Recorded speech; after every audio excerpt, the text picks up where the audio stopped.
RTC బస్సును ఢీకొన్న auto, Gosthani నది వైపు ఒరిగిన బస్సు, బెంబేలెత్తిన ప్రయాణికులు, ఆటో డ్రైవర్కు తీవ్ర గాయాలు.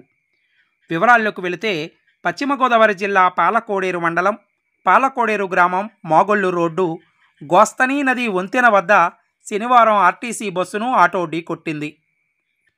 ఈ ప్రమాదంలో ట్రక్ ఆటో డ్రైవర్కు గాయాలు కాగా ఆర్టీసీ బస్సు కాలువ వైపు ఒరిగింది. దీంతో బస్సులో ప్రయాణికులు బెంబేలెత్తిపోయారు. బస్సు నుండి అత్యవసర మార్గం ద్వారా బయటకు వచ్చారు.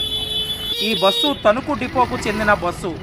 తణుకు నుండి భీమవరం వైపు వస్తుండగా ఈ ప్రమాదం జరిగింది. ఎట్టకేలకు బస్సులో ప్రయాణికులు సురక్షితంగా బయటపడ్డారు.